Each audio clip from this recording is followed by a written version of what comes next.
네, 현재 전 세계는 플라스틱 오염과 기후 위기라는 거대한 장벽에 부딪혀 있습니다.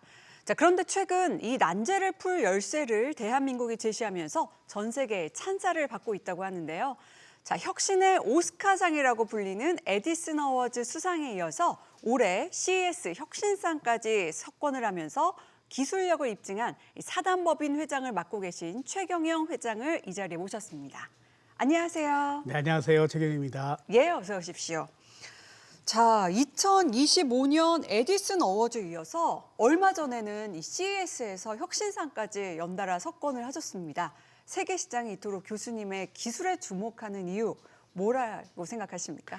네, 단순히 플라스틱 쓰레기를 치우는 것에 넘어서 이 플라스틱 오염을 종식하고 그리고 그걸 사용해서 기후위기를 극복하고 탄소 중립 사회로 이끌어갈 수 있는 그리고 이런 것들이 많은 기업들이 더불어서 하나의 그 플랫폼을 만들었고 그리고 이것이 경제성까지 확보할 수 있었기에 에디슨 어워드라든지 또 CES 혁신상을 받지 않았나 생각합니다.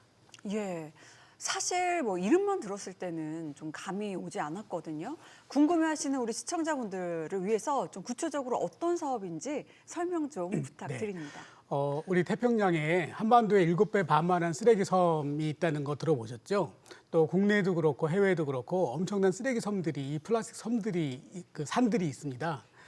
이런 문제들을 해결하는 것은 단순한 기후 위기 또 플라스틱 오염을 떠나서 지속적으로 그 인류와 그리고 생태계의 생존을 위협하고 있는 게 현실입니다. 네, 뭐 플라스틱 쓰레기로 인해서 환경 오염이 정말 이제 심각하다는 거 많은 분들이 경각심을 갖고 계신데 여러 국가와 기업들이 이 해결에 있어서 도전을 하고 있습니다만 쉽지 않은 문제죠. 네, 가장 중요한 건 이 처리에 많은 비용이 들어간다라고 하는 거죠. 예. 사실 돈이 많이 들어가는데 효과가 별로 없다 그러면 그 적극적으로 나서는 데가 많지 않을 겁니다.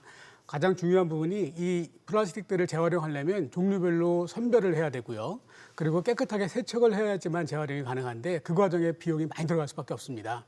핵심은 바로 분류와 세척 과정 없이 모두를 한꺼번에 유인시키고 그리고 그걸 기후위기를 극복하는 데 사용할 수 있게끔 했다는 것이 가장 핵심적인 기술일 것 같습니다. 네. 그런데 좀 이러한 형태의 폐플라스틱 재활용이 여러 곳에서 뭐 다양한 방식으로 시도가 되는 것으로 알고 있는데 뭐 기존 방식과는 좀 어떤 차별성이 있을지요? 예, 방금 말씀드렸듯이 비용을 획기적으로 줄일 수 있다라고 하는 거였는데요. 콘크리트 설분도 비용이 상당히 많이 들어갑니다. 원자재를 사려면 시멘트 사야 되고 구입을 해야 되는데 반면에 이 플라스틱은 원자재를 받으면서 돈을 받을 수 있는 구조가 됩니다. 처리비를 받을 수도 있고요. 또 재활용 보조금도 받을 수 있고 또 공사 기간이라든지 이런 것도 훨씬 더 줄어들 수 있어 전체적으로 비용이 절감되는 효과. 또 하나는요. 이 플라스틱은 결국 탄소 덩어리거든요.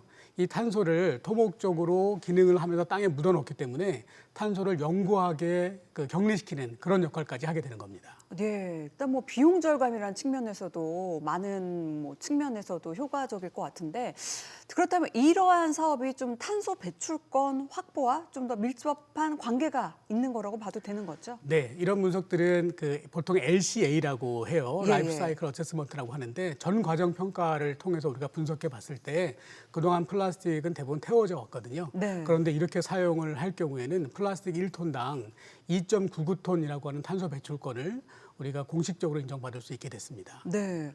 와, 1톤의 그 폐플라스틱을 치우는데 약 3톤에 가까운 배출권을 얻는다고 하니까 숫자로만 놓고 봤을 때 좀 굉장히 큰 이득인 것 같다 이런 생각이 들어요. 네.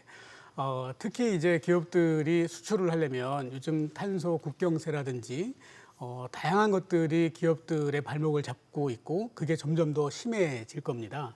그래서 우리 기업들이 이런 플랫폼들을 통하면 그러면 국내 플라스틱 문제도 해결할 수 있고 또 현지에서도 역시 마찬가지로 아까 개도국에도 엄청나게 쌓여 있다고 했지 않습니까? 그래서 그런 선한 영향력을 미치면서 그리고 기업들의 경쟁력도 키울 수 있는 기회가 되는 겁니다. 그렇다면 결국에는 이 최근에 기업들이 열심히 지금 추진하고 있고 진행을 하고 있는 ESG 경영과도 연결이 되는 것 같은데 ESG의 E가 바로 환경을 뜻하는 단어잖아요. 이 플랫폼이 ESG 경영에 좀 도움이 많이 될 것 같은데요. 네. 기업들이 그 ESG의 E가 제일 중요하거든요. 네네. 환경에 어떻게 영향을 덜 미치고 그런 노력을 얼마나 해왔는가에 따라서 지속적인 투자도 받을 수 있게 되는데 사실 거의 모든 제품들에 플라스틱이 들어갑니다. 제품 자체도 그렇지만 포장지에도 들어갈 거고요. 그래서 이런 부분들을 어떻게 처리할 것인가, 자기들이 그 재활용 플라스틱을 얼마큼 썼는지, 또 자기들이 사용했던 플라스틱은 또 어떻게 재활용할 건지, 이런 부분들에 대해서 ESG 경영 보고서를 쓰게 되어 있는데요.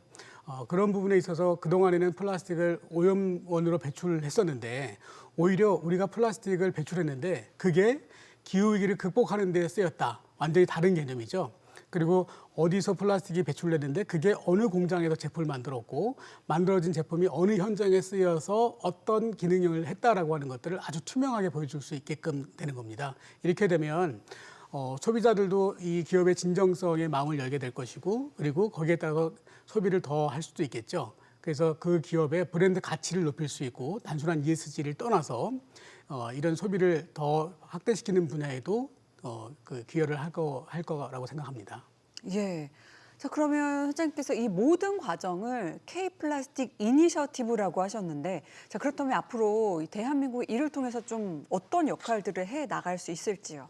네, 이런 개념은 어디에도 없다 보니까 사실 플라스틱을 생산과 소비를 줄이자라고 하는 운동들을 해왔어요. 왜냐하면 궁극적인 오염을 처리할 수 없었으니까. 네네. 그래서 새로운 패러다임을 우리 대한민국에서 만들었고요. 또 이것이 전 세계 어디나 제일 흔한 게 플라스틱이거든요. 그리고 처리 안 하면 정말 문제가 될 것이고 그래서 전 세계에 정말 문제가 되는 것을 이렇게 자원화했는데 이런 개념들이 우리 대한민국에서 만들어졌고요. 그래서 우리 협회라든지 또 서울대학교에 또 많은 대학의 교수님들이 같이 지금 연구를 진행을 하고 있고요. 우리가 가는 길이 이제 세계가 가는 표준이 될 거라고 생각하고 있고 그렇게 하기 위해서는 대한민국에서 먼저 성공한 걸 보여줘야 되겠죠. 그러려면 여러 가지 어떤 그 규제들도 또 따라 있을 수밖에 없습니다. 이런 규제를 완화하고 하는 데는 또 정부에서도 많이 관심을 가져줘야 됩니다. 이런 것들을 통해서 대한민국이 가는 길이 세계를 끌어가는 그런 선한 영향력을 미칠 수 있는 그런 역할들을 저희가 해나가려고 합니다. 네. 인류의 수건 사업이라고 할 수 있는 그 숙제를 좀 우리의 손으로 해결해 나간다고 생각하니까 가슴이 웅장해지는 것 같은데, 자, 그렇다면 앞으로는 또 어떤 계획을 갖고 계신지도 궁금해집니다. 예, 저희가 우선적으로는 예. 우리 그 한국에서 플라스틱을 배출하는 기업들하고 그 플랫폼을 만들어 함께 할 수 있는 장을 지금 준비하고 있고요. 또 하나는 그 아프리카 가나, 또 아프리카에 우리 선진국들이 버린 엄청난 플라스틱들이 거기 쌓여 있거든요. 그래서 그 나라에 가서 그 플라스틱 문제를 해결해주고 거기에 일자리를 창출해주고 그걸로 그들이 겪고 있는 기후 위기를 극복해 줄 수 있는 쪽에 바로 그 추진을 하려고 협의 중에 있습니다.